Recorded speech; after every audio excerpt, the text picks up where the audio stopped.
Well, I grew up right outside of Philadelphia in West Philly. Right outside of West Philadelphia in Yeadon, PA. I had a regular childhood. And the reason I got into any type of martial arts was when I was 15, we went to Atlantic City. My father said, the guys at the office said this guy Bruce Lee's pretty good. And I saw Bruce Lee enter the Dragon, and it was an infection.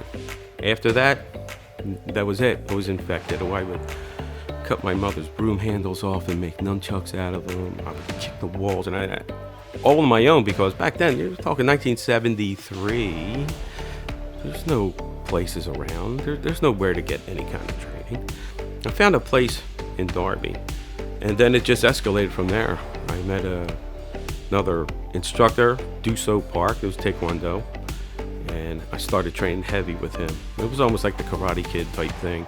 I would go there on Sundays. We go in the park and kick trees, and it would be constant training. And at one time, I quit my job and I trained 5 hours a day, 5 days a week with him, master instructor Taekwondo, and the levels just increased. I got into a blade system in the year 2000 because I wanted my son to get into a blade system, and he's been training since he could in diapers. Trainers in diapers. And it wasn't so much that I hated it, I just kind of dreaded going on the days that I was actually going. Like, let's say we had a Brazilian Jiu-Jitsu night, it was Tuesday, right? Like 6 o'clock, which like it was time to get ready to go. I just didn't want to go, you know? But that's because I was 12, you know, and I didn't want to go get my ass kicked by a 25-year-old. Because for some reason, I was a big kid growing up. I was a little taller than everyone else, so they always put me with the bigger ones, right? Even when I was boxing, they used to put me with the 240-pound people. 15, I was fighting, like, you know, average height people, but they were in their 20s. Yeah, they were pro boxers, basically, so I had to learn how to tie up real fast. I got really good at tying up. It was a complicated blade system to learn, but when you learned it, you were untouchable.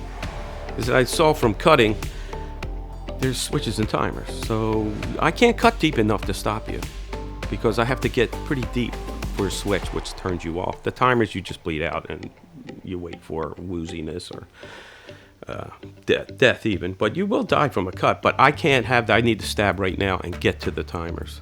So this is where the kernel came from.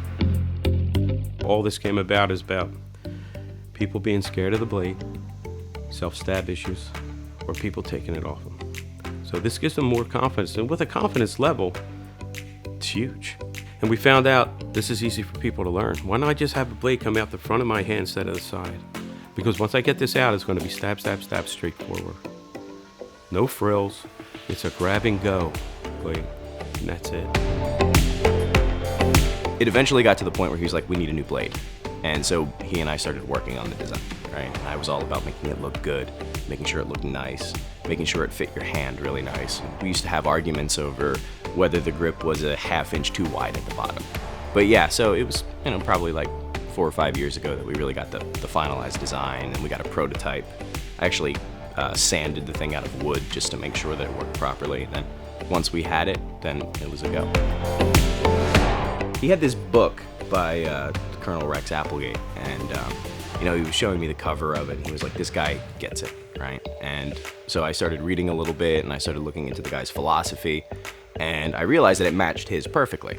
And once I realized that, I understood why he named it that. And honestly, it's the perfect name for it, because, I mean, Rex Applegate's philosophy is that of simplicity, doing that which is the most effective in the most limited amount of time, then the blade should honor that philosophy.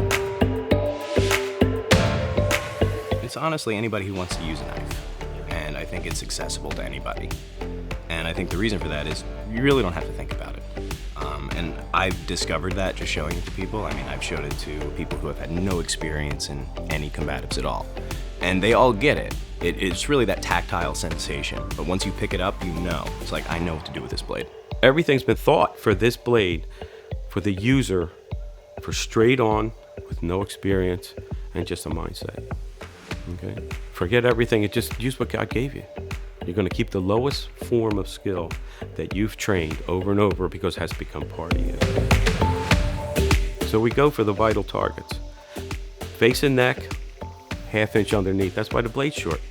They never wear anything on their face and neck. Like, body armor means nothing now, because my targeting is on the face and neck. So now it's all stabs. Every one. You can't get around it. It's at you all the time. And that's what I need, because I changed the targeting to the face and the neck. I don't carry any other knives anymore, and I used to. And I really can't say I don't want to knock other people's blades. There's plenty of blades out there that are great.